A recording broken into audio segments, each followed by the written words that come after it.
좋은 아침입니다. 우리 찬양하시면서 아침 제품 함께 들으시겠습니다.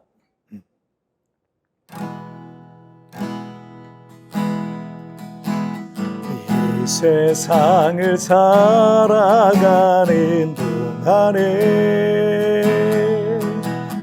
나의 힘을 의지할 수 없으니 기도하고 낙심하지 말 것을 주께서 참 소망이 되심이라. 하나님의 꿈이 나의 비전이 되고 예수님의 성품이 나의 인격이 되고 성령님의 권능이 나의 능력이 되길 원하고 바라고 기도합니다.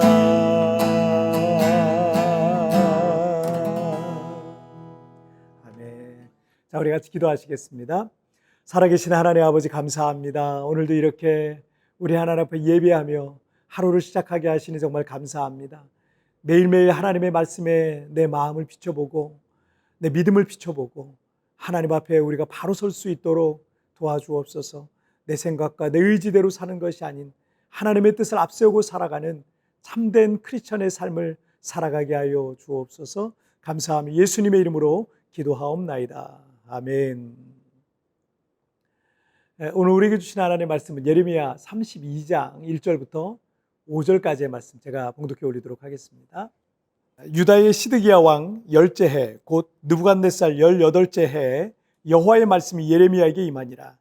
그때 바벨론 군대는 예루살렘을 에워싸고 선지자 예레미야는 유다의 왕의 궁중에 있는 시위대 뜰에 갇혔으니 이는 그가 예언하기를 여호와의 말씀에 보라 내가 이 성을 바벨론 왕의 손에 넘기리니 그가 차지할 것이며 유다 왕 시드기야는 갈다이인의 손에서 벗어나지 못하고 반드시 바벨론 왕의 손에 넘겨진 바 되리니 입이 입을 대하여 말하고 눈이 서로 볼 것이며 그가 시드기야를 바벨론으로 끌어가리니 시드기야는 내가 돌볼 때까지 거기에 있으리라. 여호와께서 이와 같이 말씀하시니라. 너희가 갈대인과 싸울지라도 승리하지 못하리라 하셨다 하였더니 유다 왕 시드기야가 이르되 내가 어찌하여 이같이 예언하였느냐 하고 그를 가두었음이었더라. 아멘. 중남미의 베네수엘라가 요즘 시끄럽죠. 왜냐하면 좌파 독재 정권인 마두로 대통령이 이번 대선으로 3선에 성공했기 때문입니다. 우리가 잘 알다시피 베네수엘라는 세계 최대 석유 매장량을 자랑하는 남미의 부자 나라 중에 하나였지만 이 퍼주기 정책이라고 하는 이 포퓰리즘 정책으로 유권자의 표만 얻었지 경제의 균형적인 발전을 도모하지 않았기 때문에 결국 파산했고 세계에서 가장 가난한 나라가 되어버렸습니다. 자, 그런데 그 선봉장이었던 차베스 대통령이 죽고 그의 수제자인 마두로가 대통령이 되면서 이번까지 3선을 하면서 장기 집권의 기초를 마련한 겁니다. 하지만 이 국민들이 나라가 그 지경이 되니까 대통령을 바꾸고 싶어서 대통령 선거 전에 사전 집계에서는 67대 30으로 마두로는 완전히 완패할 것으로 예상이 되었어요. 67대 30, 거의 70대 30 아닙니까? 그러나 막상 선거 개표 결과를 보니까 마두로 대통령이 51%였고 야권 후보가 4%로 마두로가 3선에 성공했다라고 이제 선거위원회에서 발표를 한 거예요. 근데 그 결과에 대해서 국민들이 받아들일 수 없어서 지금 베네수엘라는 대규모 시위와 이 폭동이 막 일어났습니다. 석유가 펑펑 솟아나는 세계 최대 석유 매장 국가이면서도 세계에서 가장 가난한 나라가 된 거는 지도자의 책임이 가장 클 겁니다. 하지만 그 잘못된 지도자들을 뽑은 것은 국민들이기 때문에 베네수엘라 국민들도 그 벌을 받고 있는 거예요. 국민들이 원하는 대로 다 해주겠다고 하는 지도자가 나타났고 국민들은 그 퍼주기, 포퓰리즘 정책에 환호했고 때문에 지금 베네수엘라는 고통받고 있는 겁니다. 자, 오늘 본문으로 돌아와서 예레미야는 이 20살쯤의 선지자로서의 소명과 또 남유다 왕국의 멸망을 예언하는 사명을 받았습니다. 그는 약 40여 년을 예언했는데 예레미야 32장은 남유다 왕국의 멸망을 얼마 남기지 않을 때 임한 그 하나님의 말씀이었습니다. 예레미야 32장 2절을 보시면 그때 바벨론 군대는 예루살렘을 에워싸고 선지자 예레미야는 유다의 왕의 궁중에 있는 시대뜰에 갇혔으니 세계 대제국을 건설하던 바벨론의 이 느부갓네살 왕은 BC 605년 그리고 BC 598년 그리고 BC 588년 이렇게 세 차례에 걸쳐서 남유다 왕국과 예루살렘을 침공했습니다. 그들은 침공할 때마다 남유다를 바벨론의 봉신국으로 삼아서 모든 귀한 보물들을 다 탈취해 갖고 백성들을 포로로 잡아갔습니다. 바벨론 2차 침공 때 이 느부갓네살 왕은 허수아비 왕으로 시드기야를 세웠는데 그가 나중에 이 바벨론을 향해 반기를 들었고 바벨론 왕은 BC 588년 예루살렘 3차 침공을 강행하고 예루살렘을 3년 동안 포위하고 있었던 겁니다. 오늘 본문의 배경은 예루살렘 포위 2년째 때 있었던 일입니다. 이때 유다의 시드기야 왕은 남유다에 대해서 늘 안 좋은 예언만 하고 바벨론에 항복하라는 메시지만 전하는 예레미야 선지자가 너무 얄미웠어요. 너무 미웠어요. 그래서 그를 체포해서 왕궁 경호대에 구금해 놓은 겁니다. 예레미야 선지자는 3절부터 5절을 통해서 크게 세 가지를 예언해 놨습니다. 자, 첫째는 바벨론 왕은 예루살렘을 정복할 것이다 라는 거예요. 목사라는 사람이, 예언과 선지자라는 사람이 적국이 우리나라를 정복할 것이다 라는 말을 계속 말한다면 이 민족주의적 관점으로 보자면 그를 좋아할 국민이나 왕은 없을 겁니다. 둘째, 시드기야 왕은 바벨론에 포로로 끌려갈 것이다 라는 거예요. 예레미야는 더 구체적인 예언을 한 거죠. 이 시드기야 왕이 바벨론 왕의 손에 넘겨져서 포로로 끌려가게 될 것이다 라고 예언했던 겁니다. 시드기야 왕이 부인하고 싶었던, 결코 듣고 싶지 않았던 예언이었을 겁니다. 그런데 때문에 그런 예언을 하던 이 예레미야가 시드기야 왕은 죽도록 미웠을 거예요. 하지만 그 예언대로 시드기야 왕이 보는 그 눈앞에서 왕자들이 바벨론 왕에 의해 살해가 됩니다. 자기 아들들이요.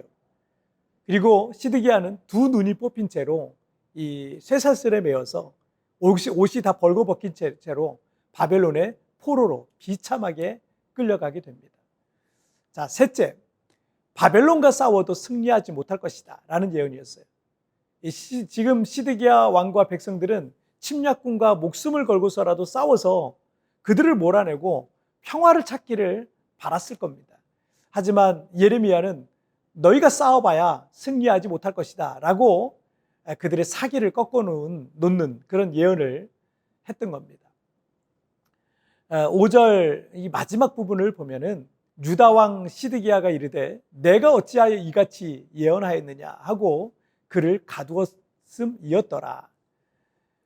예레미야 선지자가 체포되어서 구금된 이유를 말해주고 있는 겁니다. 시드기야는 내가 어찌하여 이런 부정적인 예언을 했느냐, 왜 좋은 예언, 듣기 좋은 예언, 축복의 예언, 축복의 말씀 그런 걸 하지 않았느냐 이런 말이에요. 자, 그런데 이 말은 틀린 말이에요. 왜냐하면 예언자의 사명은 듣기 좋은 말, 사람들이 듣고 싶었던 말을 전하는 게 아니라 하나님의 말씀과 그분의 뜻을 전하는 게 예언자의 사명입니다. 시드기야 왕과 그의 백성이 멸망하게 된 것은 듣기 좋은 말만 원했기 때문입니다. 듣기 싫은 말에 대해서는 귀를 막고 듣지 않으려 했기 때문입니다. 누구든 거슬리는 말을 좋아할 사람은 없습니다. 자기가 듣고 싶은 말만 듣는 사람은 그런데 반드시 실패하고 망하게 되는 거예요. 하지만 불편한 말이라 할지라도 마음이 부딪히는 말이라 할지라도 바른 말에 귀를 기울이는 사람은 반드시 성공할 수 있습니다. 불편한 말씀이라도 그 말씀에 순종할 때 승리할 수 있다는 사실 우리 꼭 기억했으면 좋겠어요. 자, 우리 같이 기도하실까요? 살아계신 하나님 아버지 감사합니다. 우리가 삶을 살아가다 보면은 때로는 내가 피하고 싶은 상황들, 듣고 싶지 않은 말들, 인정하고 싶지 않은 말들을 들을 때가 있습니다. 그런데 시드기야가 주변에는 다 시드기야가 원하는 그런 좋은 축복의 그런 여러 가지 복된 그런 말만 전하는 선지자들이 있었습니다. 하지만 예레미야는 시드기야가 듣기 싫다 할지라도, 혹 예레미야 자신에게 피해가 온다 할지라도 그 하나님의 말씀을 전했던 참된 선지자였습니다. 그러나 자기가 듣고 싶은 말만 원했던 시드기야는 결국 비참하게 최후를 맞게 되었던 것을 오늘 본문을 통해서 주님 우리에게 경고하고 계시는데, 우리도 때로 듣고 싶지 않고 피하고 싶고 인정하고 싶지 않은 그런 말들이 들려올 때 그것에 대해서 부정적으로 반응하는 것이 아니라 그것을 믿음으로 반응해서 하나님이 정말 원하시는 그런 삶을 우리가 살아갈 수 있도록 도와주옵소서. 매일매일 우리가 말씀을 볼 때 그 말씀을 통해서 하나님 내게 경고하시는 바를 우리의 마음에 새기게 하여 주시고 그 말씀 따라 순종하는 오늘 하루가 되게 하여 주옵소서. 감사하며 예수님의 이름으로 기도하옵나이다. 아멘. 여러분, 티편에 나오는 오늘의 묵상 보시면서 개인적으로 묵상하시고요, 짧게라도 뜨겁게 기도하시면서 오늘 하루 주님과 동행하시길 바랍니다. 내일 우리 굿모닝 칙플에서 뵙겠습니다. 여러분 승리하세요. 자기가 듣고 싶은 말만 듣는 사람은 반드시 실패하고 망하게 됩니다. 하지만 불편한 말이라 할지라도 바른 말에 귀를 기울이는 사람은 성공합니다. 나는 내가 듣고 싶은 말에만 귀를 기울이지는 않습니까?